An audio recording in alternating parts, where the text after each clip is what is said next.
the one in your body. So it's no running. It's either on the forefront of your mind or it's in the background of your mind. Gonna love ya like no one could. Make your heart feel the way it should. I'm gonna hold ya when no one will. 'Cause I swear you deserve so good.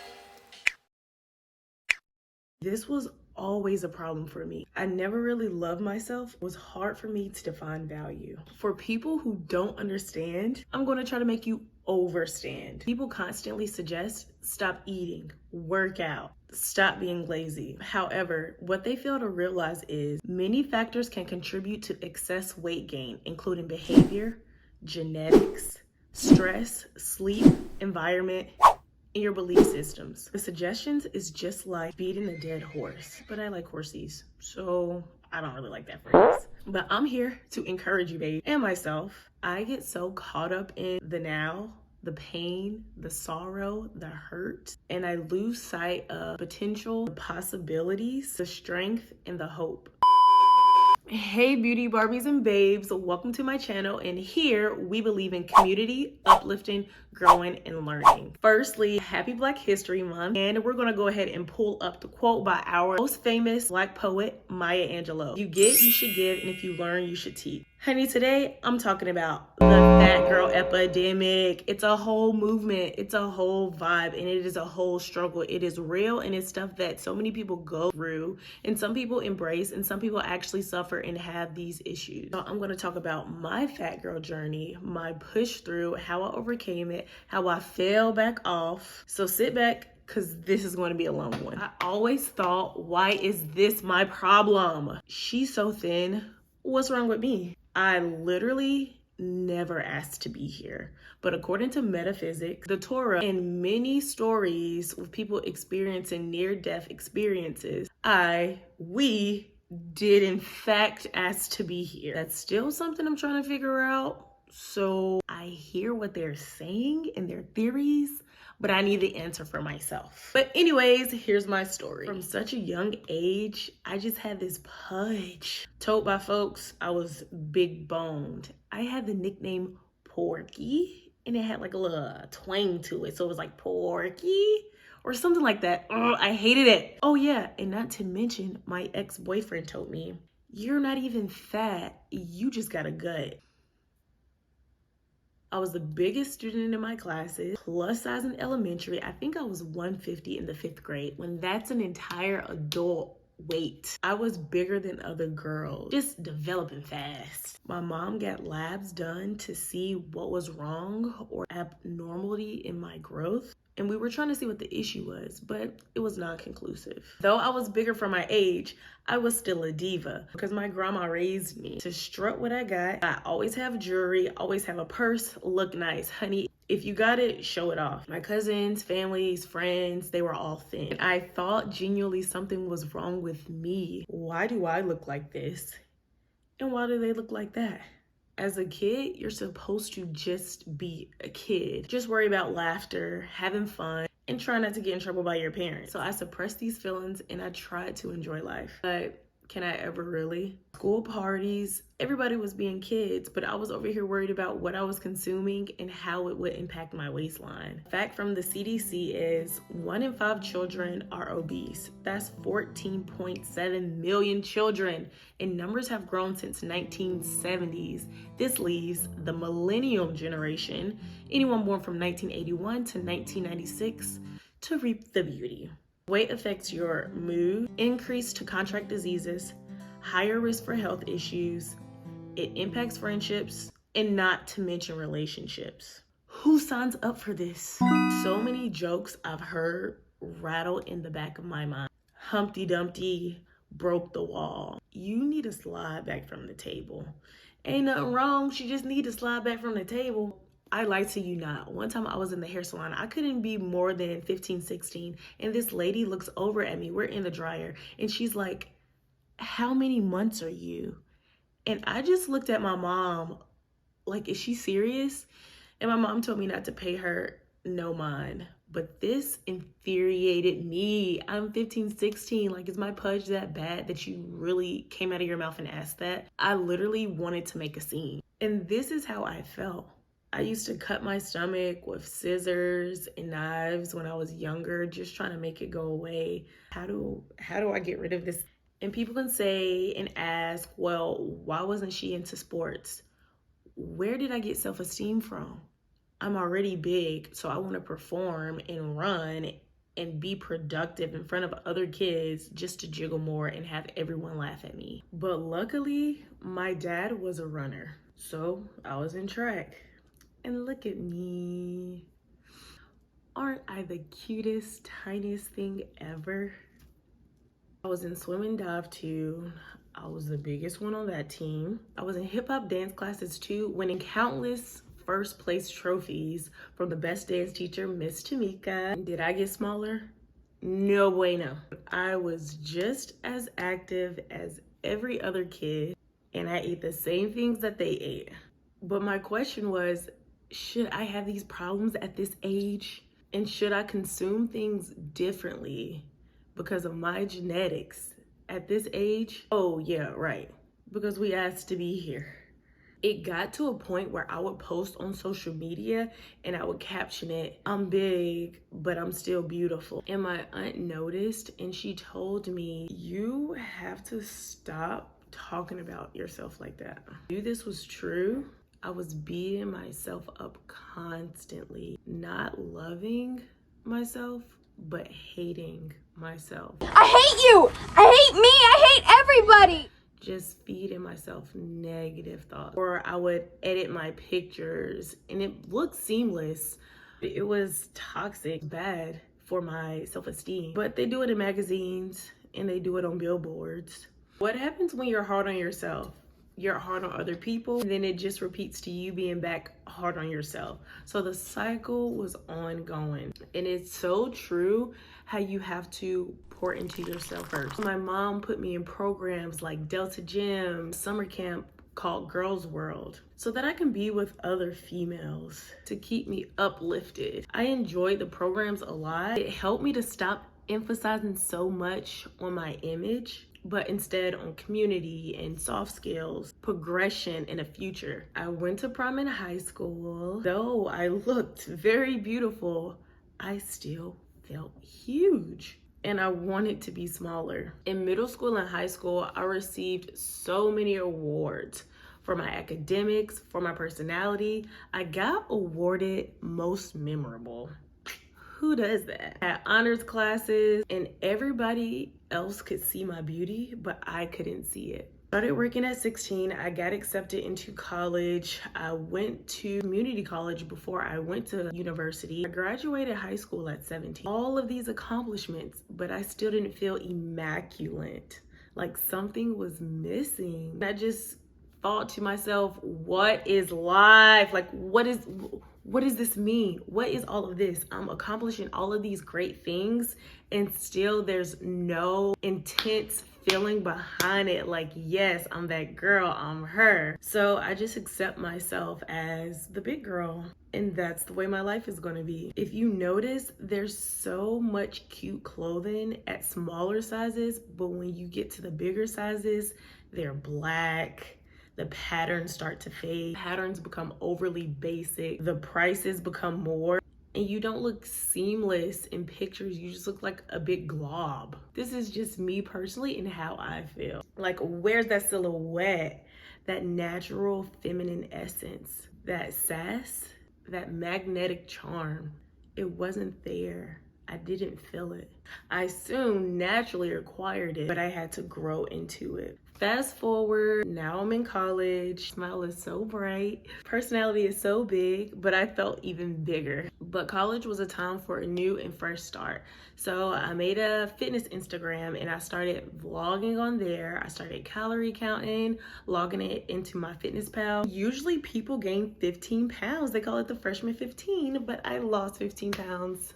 Yay me. Maybe it was from walking so much across campus, but I also did do the fitness pal. I took a health class. I did portion control and I started to do Zumba. But as life started lifing and adulthood slapped me in the face, all of that weight came back, baby. There was school stress. I was working full-time and part-time, surviving. Just feeding myself quickly, and a lack of so much sleep No, no, no, no, no, babes. Yeah. Moving into adulthood, this is time to change on the fly. I want to be in the military. I wanted to be in the military. And babes, I couldn't be in nobody's military. I was about 80 pounds over the weight limit. So I had to start planning. I became obsessing about my weight. When I say I counted calories to the T, I counted them to the T. And anything that I went over, I worked out in the gym. And I didn't leave the gym until I worked it out. I went to the gym twice a day. But then me and my high school sweetheart broke up, and I just binge ate and ate and ate ice cream, and I gained 60 pounds. I then became my heaviest weight of 240. I got in a sorority, so I was accomplishing things, but I was just massive. So after I finally got over my breakup, I picked myself up back to intense working out. I worked out twice a day. I did keto, I did portion control, started doing more dance classes. And this is the thing that I'm not so proud of, that my sisters witnessed me do, and I don't think it's really healthy for them to see me do that. But if I wanted like a honey bun or like those Debbie cakes, I would chew it, and I would like get satisfied, and then I would just like spit it all out. And I know that's so unhealthy, but guys, like, it's really a mental thing. My weight played a major role in my relationship. I got asked out just to be told, yeah, I'm not attracted to you. I was sitting there holding it down, being a good girlfriend, sending pictures just for him to tell me that after you asked me out, after I was at my heaviest. It's all in my book here, guys. If you want to hear more about that story, it's in here. It was beautiful. So if you guys like romance, definitely check this book out. But after all of that, I had to figure out what did unconditional love mean, and what I was putting in my body, what I was receiving, and what I was giving myself, and how it was impacting me. So I became vegetarian. I worked my behind off even more. After one breakup to another breakup, I was just beyond over it. I couldn't figure out what the problem was. So I got all the way down to 199. And when I saw that I was under 200 pounds, from 240 to I didn't even hit 199. I hit 198. And I poured crying. That was just pure hard work and dedication. I got more in tune with nature. I started going on hikes, and I went down to 180. I moved to China. I hated all of the food there, or I was really picky or scared to try the food. I went down to 160. I got in a relationship, and it stressed me out. I just like binged on like those Kinder chocolate bars, so yummy, and just eating my feelings. And I got back to 180. And my Chinese friend, Amber, I love her so much. She's like, Tamia, stop eating. She said, you first come this, now this. And I was just like, girl, you be feeding me too. But then I left China after the pandemic, and I went back to Arizona.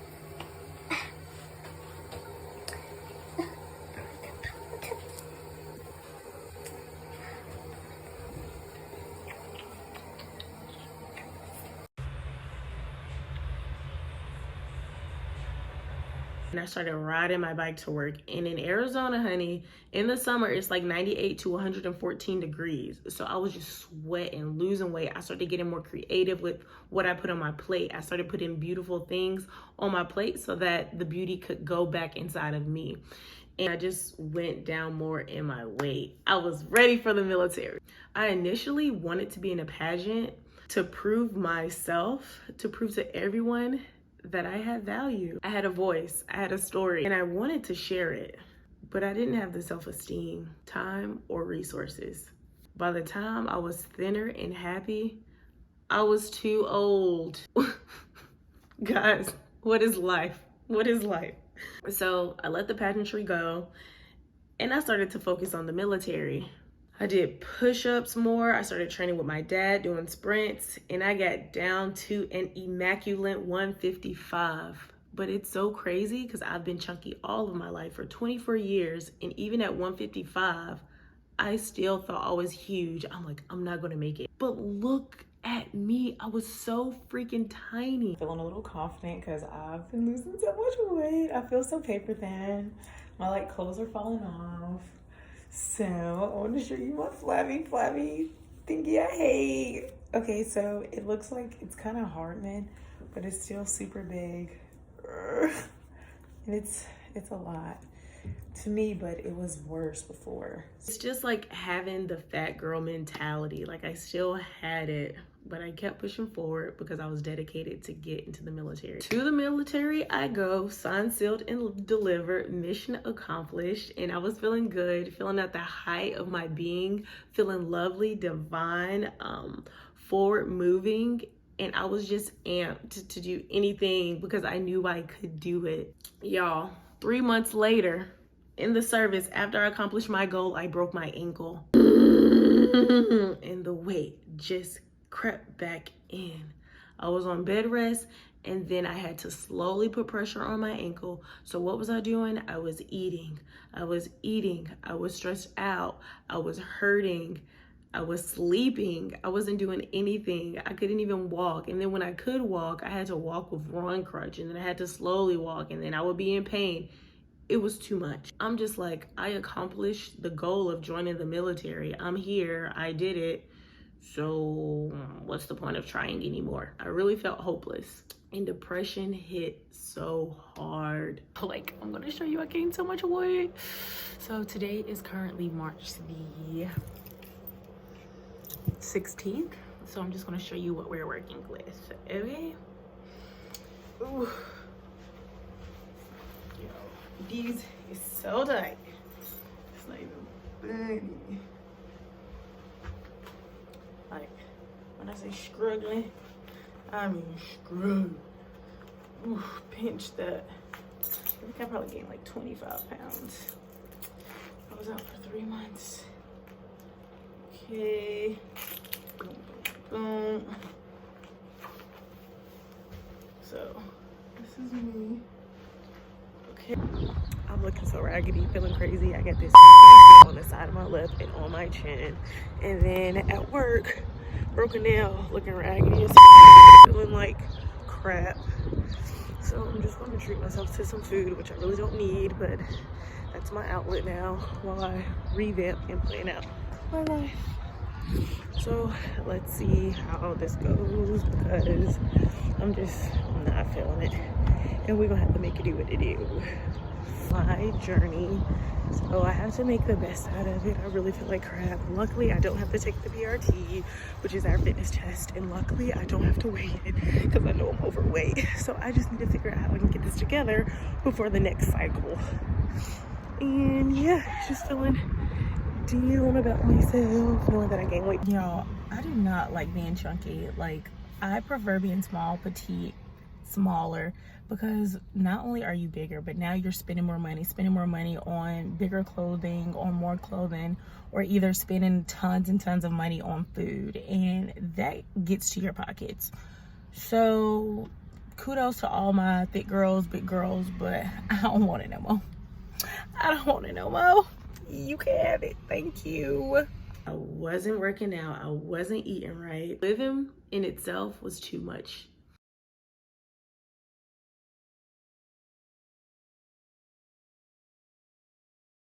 And everything became a struggle. Body movements constricted, no motivation to do self-work whatsoever. And I don't think it helped, but I heard recovery stories about people, oh yeah, I ran the PRT in 6 months at a really good time. And I was beating myself up because my story wasn't the same. So I'm here looking and feeling like a bum. It's probably December, January, February, March, April, May, 5 months after my surgery, and this is how I look. I'm so sad and depressed about it. And I am starting to do jumping now, and I feel like my progress is so slow, and it's just been slowing me down. I'm really, really sad and depressed. It's like I want to go out and do more things, but under the same breath, it's like I'm too depressed and I just want to keep eating. I tried to work out and get help from a personal trainer. It worked. And then I just got demotivated and I felt defeated again.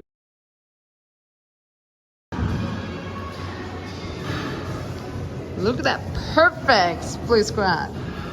I spent so much money on getting back to where I was previously, but I just felt so defeated. So today marks maybe 3 weeks I've had my personal trainer, and I've been meal prepping, going to the gym, and I think I overdid the length of the meal prep, and I get so bored easily, so I kind of had a slip up, and I've just been binge eating. And I had like a 2-day break from when I don't work out, and I go back to my trainer today, and I'm so terrified of how this workout is going to feel.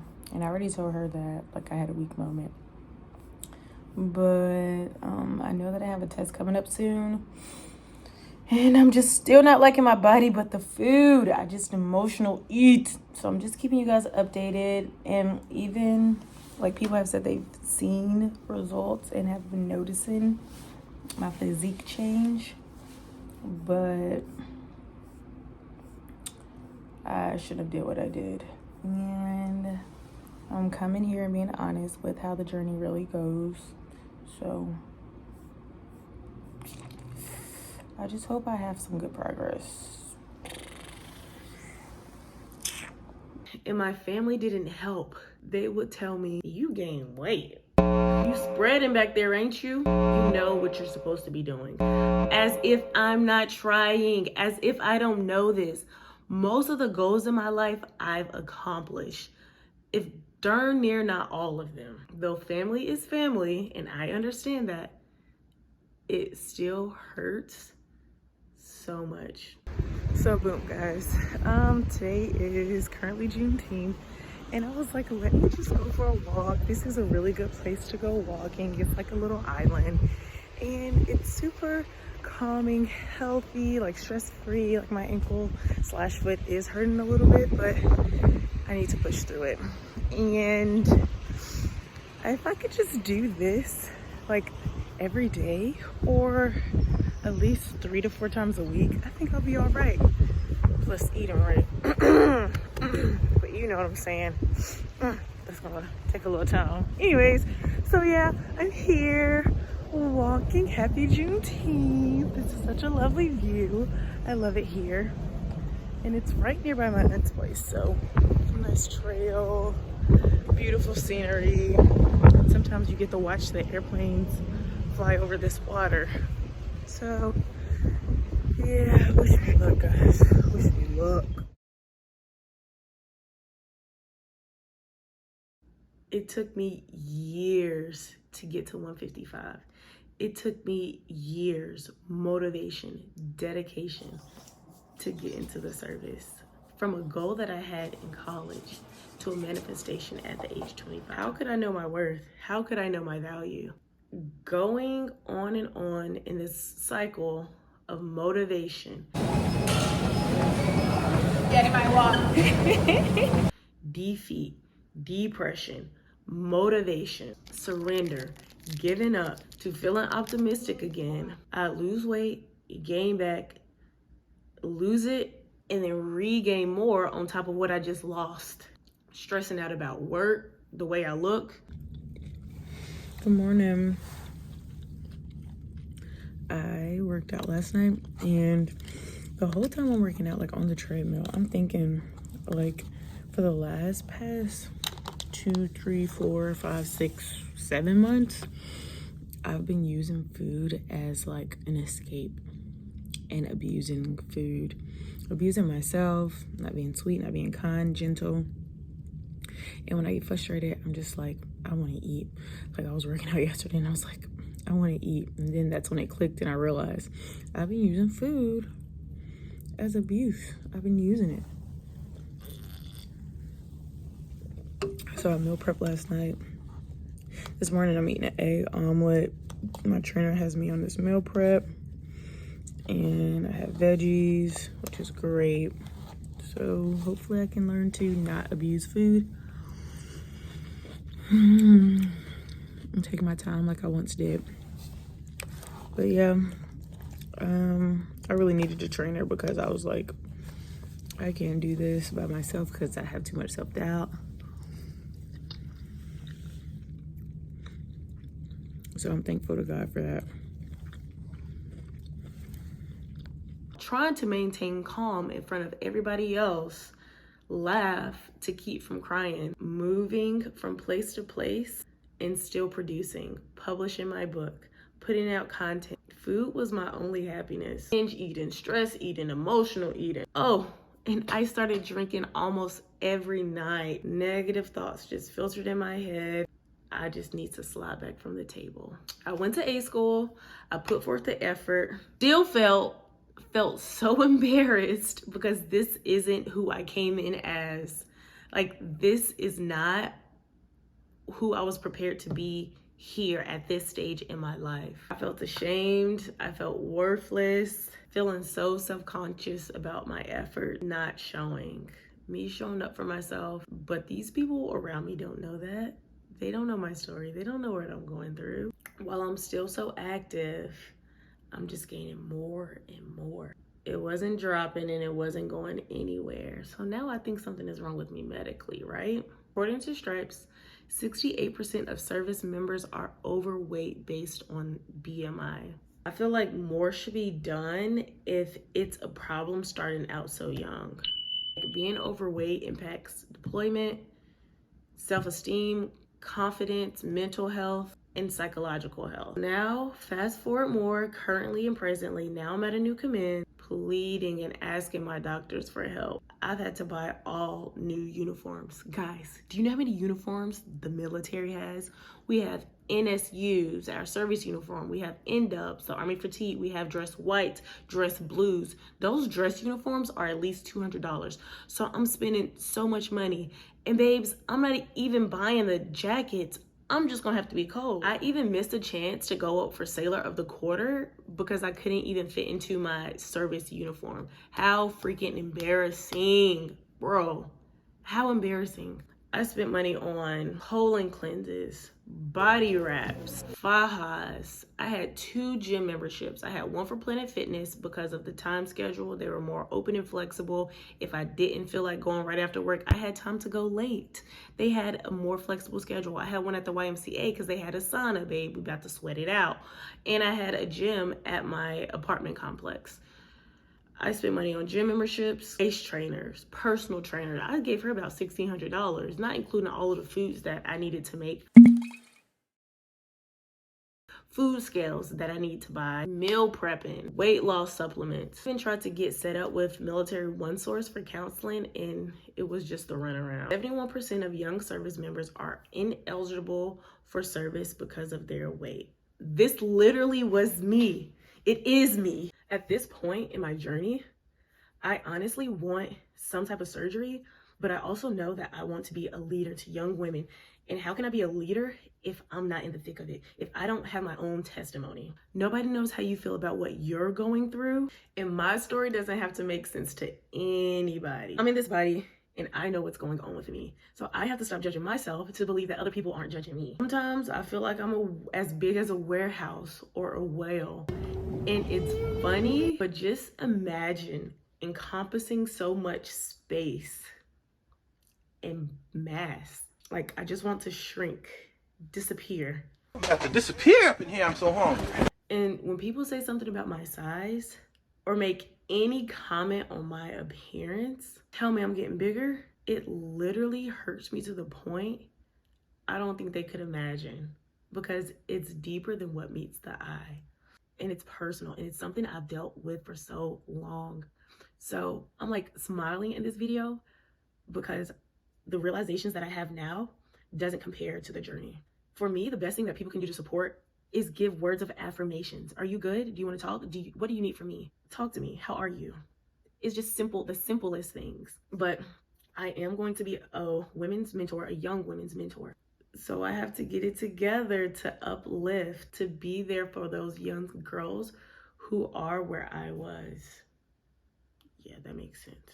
I had my woe is me phase, and losing that weight to get in the military was one obstacle. I overcame it. Now I have a calling to another one.